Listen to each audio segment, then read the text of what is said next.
Truckers of Reddit, what is something you have witnessed driving at night that gave you chills?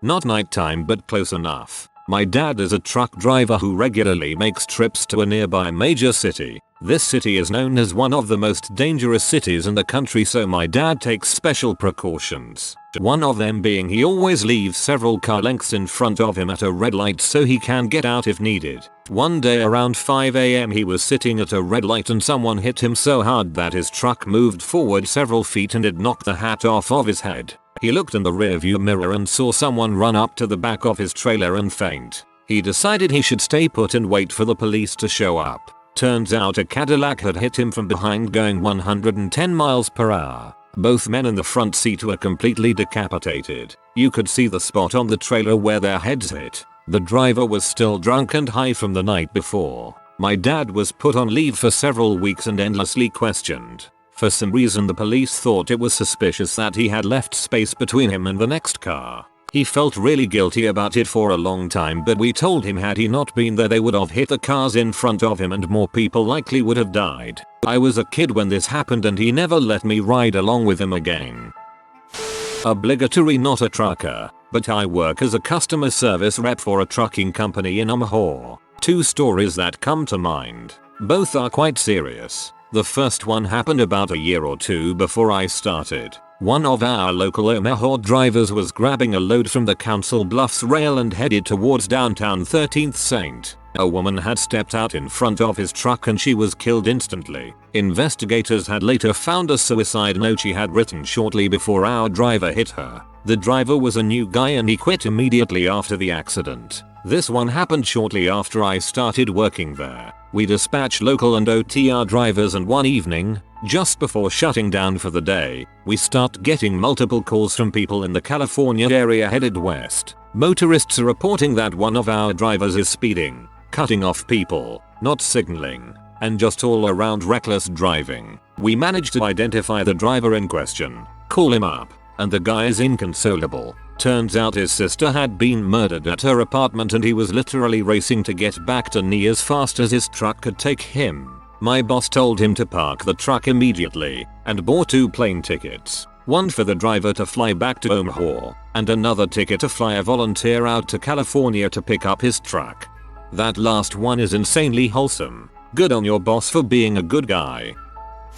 Where do you want me to start? I'll stick with a story from when I was straight and sober. Coming back from Cunanara, very northern town in Western Australia, to Perth one night. Seen no one else on the road for hours, but every now and then, on a long straight, I could see a set of taillights in the distance. All of a sudden, there's the taillights, attached to a trailer that stopped dead in the middle of the road. I slammed on the brakes and swerved around it, and that's when I realized that the truck, towing 3 trailers, had run off the road into the only large tree for miles. If not for how this ended, I'd laugh my ass off at the irony. I pulled forwards, off the road, and jumped out. My co-driver, who'd been asleep, but got thrown out of the bunk when I slammed on the brakes, was already calling emergency services. As I got to the back of my 3rd trailer, wisps of smoke started from under the cab of the Volvo wrapped around the tree. I raced back, grabbed a fire extinguisher and was running towards the wreck when I heard a groan from the ditch,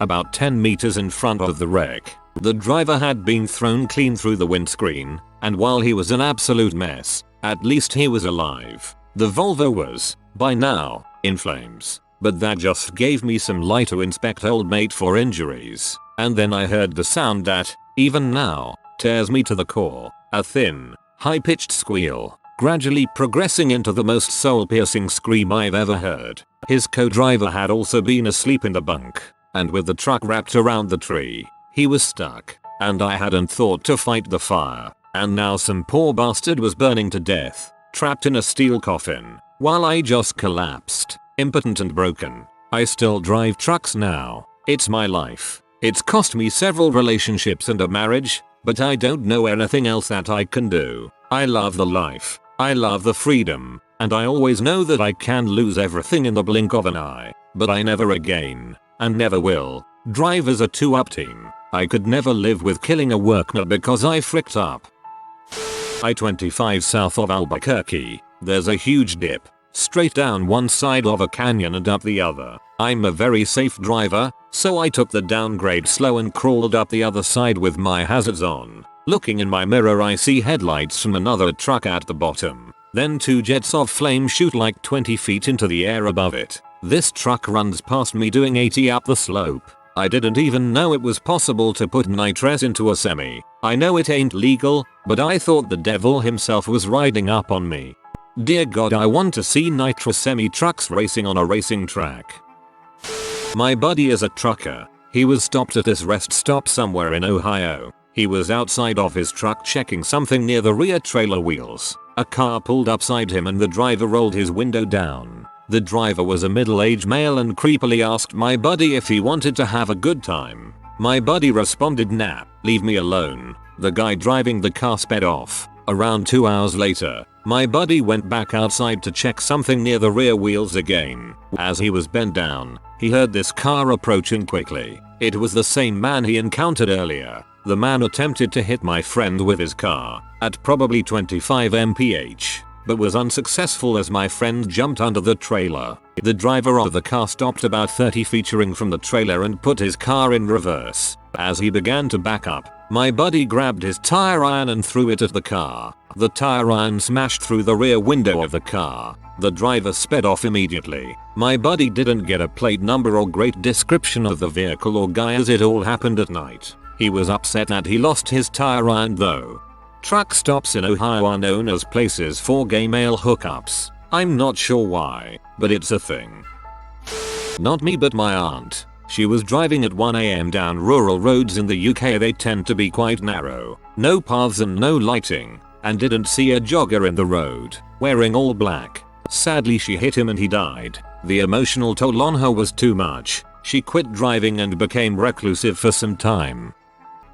In the 90s, I lived in a logging camp in northern British Columbia. It was a big one made up of trailers and had about 300 people living there, including families. I drove a water truck on weekends when the camp was on days off. When driving on logging roads, you radio your kilometer markings with the name of the road to avoid collisions. Empty on Windfall 10 to say you were 10 clicks on the Windfall road heading away from camp, and loaded on Windfall 10 to say you were coming back. Anyways, being a weekend, I didn't expect anyone to be hanging around except a skeleton crew. I had no idea that there was a kid's birthday party up on the top end of the Windfall road. It's beautiful up there with a clear landing and a pond, so why not? The family hired 2 clowns from a nearby town for the kids. Apparently the clowns wrapped up their show and were heading back to camp, but they were not using the radio. I'm on the road in a big water truck doing 50 kh and they come bombing around a corner doing 50 kh in a freaking clown car and we almost collide. I blasted the horn as this car with a plastic star on its roof goes whipping by with 2 screaming clowns inside, and I could just not figure out what the frick had just happened. This actually made me laugh. A friend who is a truck driver told me this one. He was driving through the edge of some bushland on his way back to Perth, Western Australia, when he hit a kangaroo. He stopped the truck, grabbed his knife, in case he needed to dispatch it, his flashlight, and got out. He went over to the kangaroo. It needed to be dispatched, as it was alive and in immense pain, but he got this weird feeling that he was being watched. He flashed his light around and saw dozens of pairs of red eyes watching him. The whole mob of kangaroos was just standing there watching him kill one of their mates. Kangaroos have red eye shine. He quickly dispatched the kangaroo, bolted back to his truck, and took off. He said it was the creepiest crap he had ever seen on the road. If you think about it more deeply, it's kinda spooky. For him it was an accident, and killing the kangaroo an act of mercy. But for the gang of roos, he'll well be forever the budgie man who kills their beloved ones in the middle of the night. My father-in-law said he was hauling a truckload of Furbies when they started talking to each other. He said they didn't stop talking the whole time he drove halfway across America. Furbies are creepy as frick. My kids wanted them. We finally threw them out because they turned evil from my son roughhousing with them. Creepy. Not mine, but my grandfather's. One night after completing his water delivery, he stops at a roundabout to let the other car go through, but it doesn't, and soon people hop out with knives and tools and they yell at him to cut the engine and to hop out of the truck. He guns it, smashing their car out of the way, and goes around the roundabout and drives to the nearest police station and tells them what happens. He thinks they were trying to steal the bulldog from his truck, cause the only way to get it is to steal it or buy a Mack truck. Cousin's husband is a trucker. Witnessed a shootout between cops and Sikheads next to the gas pumps while pulling into a truck stop. Welp, reckon I can make it one more exit. This is a story my dad told me. He was a long-haul trucker for about 15 years, and currently shorter runs in the tri-state area. He and his older brother were tag team truck drivers back in the early 2000s when timings weren't as closely regulated. They drove 2 trucks, and would switch out when their time driving was up, to hit deadlines faster. One night, as they were driving through Arkansas, I believe, my uncle was leading with my dad behind. My father recalls a giant poof of red, much like when you hit a deer in a semi. The pair thought nothing of it until they pulled over for the night. On my uncle's grill was a hand. Naturally, they freaked the frick out and called authorities. The hand was confiscated, and it was later discovered to belong to a suicidal man who had jumped off an overpass and was disintegrated by my uncle's truck. They still made deadline, despite spending a day in jail. They were released when they found the suicide note in the man's house. It was the night before Thanksgiving a few years ago. A woman was crossing a busy highway and got hit by a car. Police were there, but paramedics had not made it yet. The sight of her family holding her lifeless body with blood everywhere while crying hysterically is something I will not forget. When I was about 12, our family vehicle broke down on the side of the highway. The 2 adults asked me and my 10-year-old cousin to go walking and find a payphone because one was heavily pregnant and the other was disabled. We walked for about 2 miles when a trucker pulled over and asked what we were doing. We explained the situation, and he said to get in the truck and he would take us to Walmart. He was an older black man with a grey beard and a heavy foreign accent. As we climbed into his truck, he told us we should never ever get in the truck with a strange man because it's extremely dangerous. But we did it anyway, and he took us to Walmart and we called somebody to come help us. Any random truck driver could have raped us and killed us easily, but thankfully, this one didn't. Walmart is pretty scary. I have come upon some god-awful accidents at night. Cars completely under trailers with the tops basically sheared off. People laying in the road after being ejected from their car. The roads can be an awful place at night. The creepiest thing I have ever had happen though was one night I was making a night drop and kept getting the feeling like someone was watching me. The hair kept standing up on the back of my neck and I just felt uneasy. I decided something was off and left to circle back in the morning. Turns out I'm pretty sure someone was watching me because someone was shot and killed there a few nights later in an attempted robbery. That's one thing the person who trained me drilled into me, and I tell it to everyone I meet. Always trust your gut. If something feels off, it probably is. It's your subconscious's way of telling your brain to pay attention.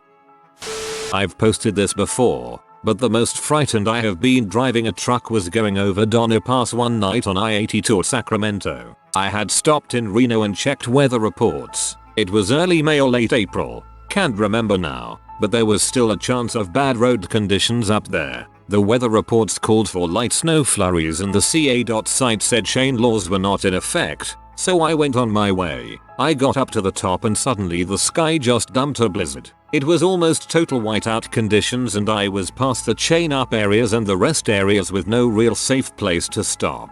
I could just barely make out the tracks of the truck ahead of me and I slowly followed those, praying that he did not run off the road. The worst thing about it, the wind was blowing, making the snow swirl violently in my vision. That caused me to experience this weird vertigo. I have only experienced like that one time. I began to feel like my body was losing which way was up. Fortunately it did not last very long. I got down to a lower elevation and it suddenly became heavy rain. I was never so happy to see a rainstorm on a mountain that I can remember. Donner Pass. Oh no. Suddenly the sky just dumped a blizzard. Nope. I know how this story ends. I'm out. When I was only new to the truck driving game, I had a job driving all over continental Europe. I'm Irish. I was sitting in a restaurant and on the French side of the Mont Blanc tunnel and heard a couple of old boys tell a story about a rookie who lost control of his truck on the way down the mountain. He rang his mother and told her what was happening just before he crashed off the side and was sadly killed. The only way you'll get me up Mont Blanc or the Alps is by drugging me. My dad used to drive for a commercial grocery store back in the day. This was probably around 1975 to 1980. The route he drove took him past a hospital for the mentally ill. Apparently the place wasn't known for its security because my dad said he would pass people walking on the road in varying levels of nudity. He said he would see about 1 or 2 escaped patients a week and eventually it became a pretty normal thing. He told me the creepiest part is sometimes they would look at the headlights the way a deer or wild animal would, and he was terrified that one day they would just run out in front of the truck. They never did though, just stared and watched him drive by. Almost sounds like the scene that Dr. Loomis and the nurse happen upon in the first Halloween. Very eerie.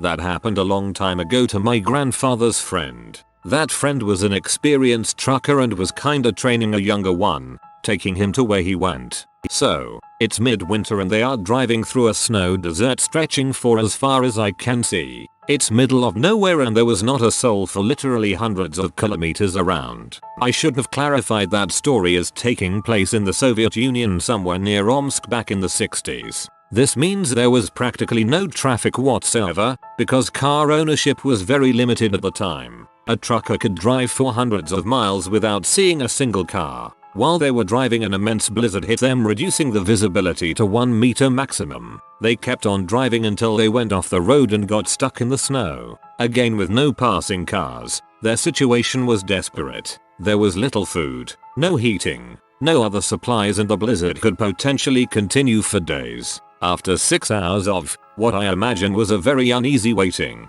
the fear and panic took the better of the young and inexperienced fellow. He insisted they should walk along the road and try to find help. Keep in mind, there were no towns or cities for hundreds of miles around. The older fellow tells him to calm down and wait. If they went, most likely they would die from exhaustion and exposure, and their best bet would be to at least wait for the sky to clear. There was not much hope even then, but at least a better visibility would give them a slim chance to reach safety. The lad, however, was extremely nervous and they began to argue. It escalated and the younger one grabbed a wrench. My grandfather's friend had a knife in his hand, but decided not to risk it. His partner got out of the truck, barely even opening the door, and stumbled away, knee-deep in snow. My grandfather's mate waited there for another day, and in the morning he was rescued by the military, who were sent to look for them, guessing that they got stuck in the snow most likely. He and a group of soldiers left the truck there and continued along the road since the help came from the trucker's starting point.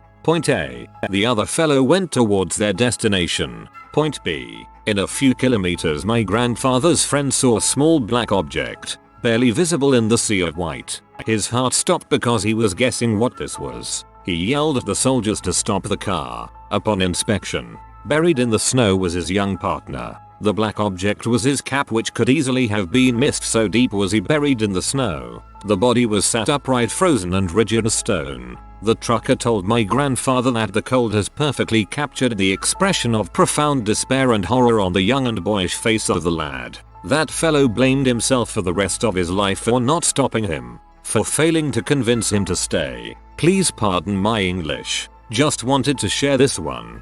Your English is very good and you told the story well. I got chills.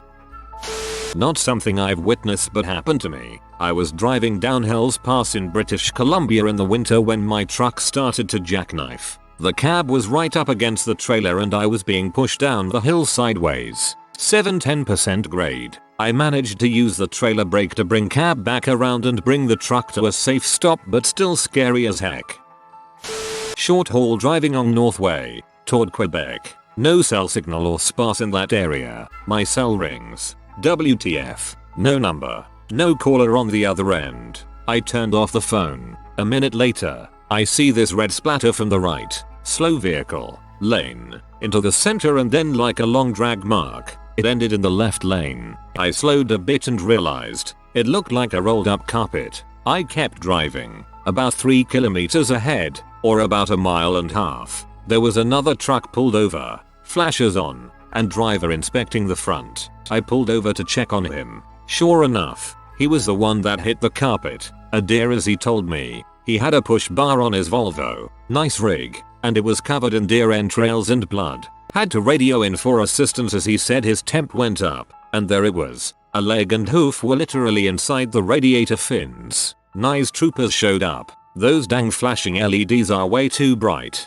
and I guess called in a HD tow truck. The look on the trooper was priceless though. He saw the carpet back down the way, and had no idea what it was, but put in call for Dot to clean up. He spit up his coffee when we showed him the deer hoof and the radiator. Kinda surreal with the red-blue strobes. Weirdest of all was the driver that hit that deer. Said his phone rang in that same spot mine did. Then he saw the deer and tried to change lanes. No luck. Good thing no one got hurt and no one else around. That made it creepier. My dad's a trucker. Has been for about 50 plus years. The most horrifying thing that he saw happen to him was a really horrid accident on a northern Canadian road. A small car, think like a Volkswagen Beetle, was in an accident. I think a large truck hit her head on, or something like that. Anyways, the accident was so severe that pieces of this woman were everywhere, and the road was filled with blood and other bodily matter. This was fairly late in the night, around 1-2 am, and the depth of highways sent out one lone guy as a cleanup worker. My dad drove past the accident and saw this guy throwing up in the ditch, so he stopped and asked him if he was okay and what was going on. So the guy told him about the accident, and my dad saw everything. The guy was really struggling to clean everything up, and my dad, being the type that'll help out anyone and everyone, helped him clean everything up. This was a few years ago, and he still has nightmares about it.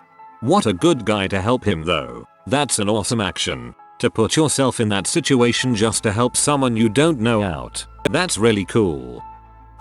My dad, a truck driver in the Netherlands for about 30 years now, was leaving our town at 3 am-ish to do the deliveries to the stores. He drives off with a colleague, and a kilometer outside my town he hits the brakes because there's a horse on the road, alive. His colleague behind him stops as well and is informed about the situation over the CB radio. Two trucks which look the same, both yellow blow Scania box trucks with an additional blow trailer, are standing still on a B road in the middle of the night. A guy pulls up behind them in an Audi A6 station wagon. He, of course, did not know what was going on, and after a few minutes, the horse wasn't moving. He got very annoyed with the truck standing still, so he absolutely floored it to go past them. He crashed into the horse, killing it and totaling his car. Guy went to the hospital, and this all happened under the eye of my father. Pretty terrifying crap. The guy ended up surviving, but my dad was pretty messed up about it.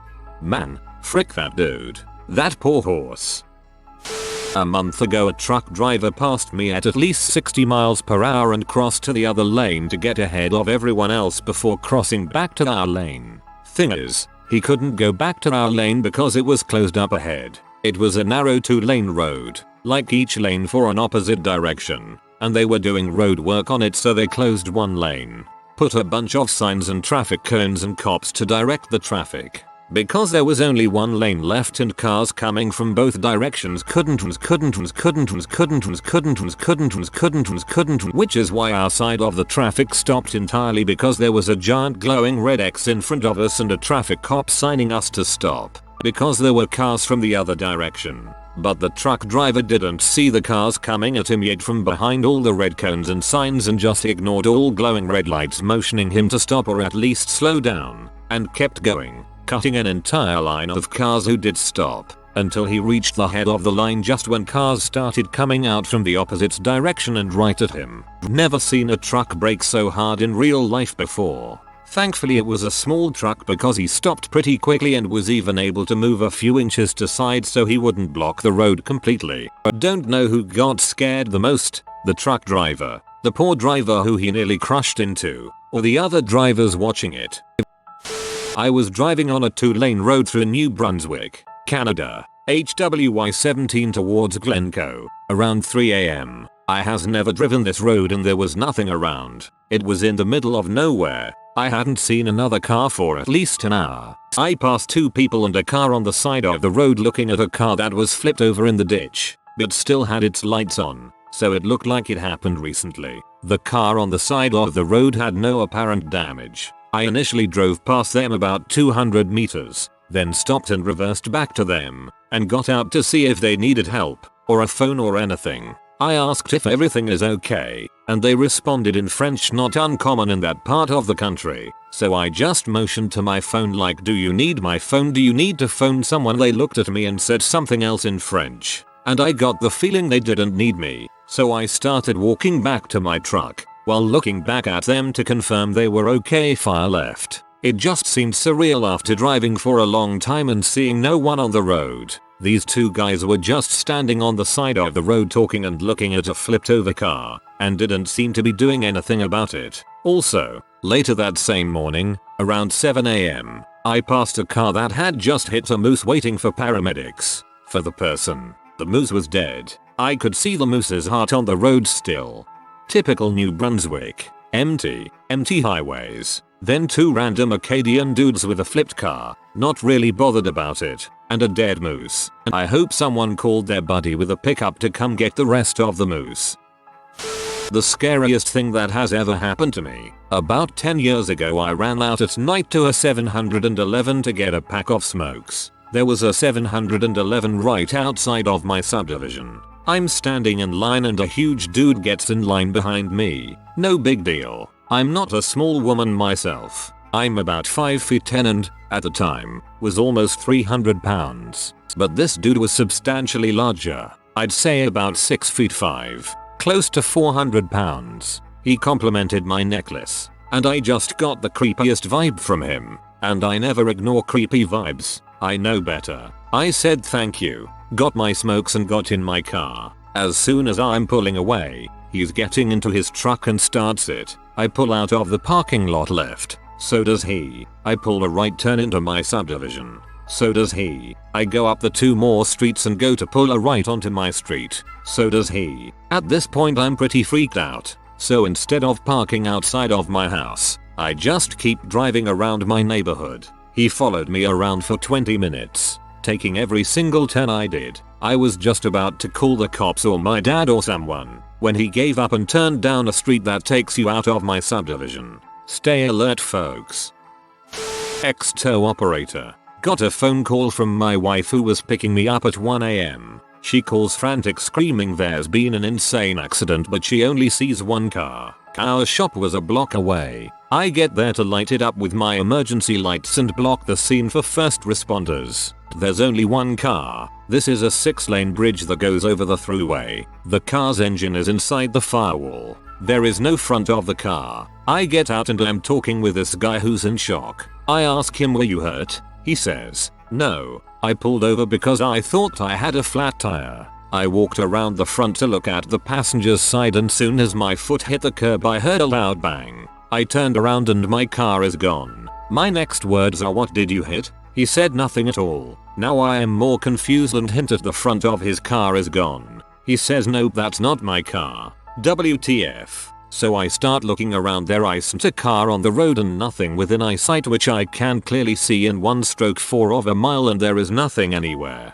Some lady comes walking by and he says it's her car. She's hammered as heck. Police and fire get there, and for about 15 minutes he is looking for the car with me. Another cop radios him and says he found the car. It went over 6 lanes and a median. Down, then up the thruway on ramp, up a hill, through a fence, off 4 parked cars into a pole 1/2 mile away. This thing's was in park. The car's rear bumper was against the front seat. Estimated her speed at 100 plus mph and no tire marks. If he would have taken just a 1/10 of a second delay stepping on that curb, he would have been beyond dead. I was off the clock but helped the police secure the scene until accident investigation showed up. Neither person was hurt and both cars were totaled. I have seen many fatal accidents as a volume FF and a wrecker driver. I have never seen anything like that folks walked away from. I recovered cars and extracted accidents that were nowhere near that bad. Note, car was in park, which don't mean a lot. All you have to do is break the park paw and it will roll. But to go that far, over that much stuff and mostly uphill, and her with such extensive intrusion into the car, even bent the A-pillars, there had to be divine intervention.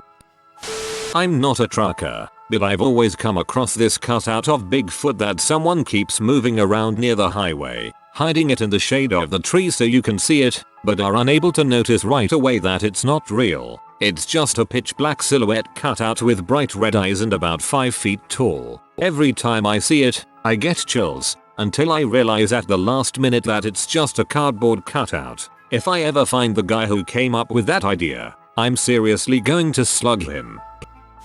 If you are new to the channel, you can subscribe. I publish new videos every day. Until then, check another video.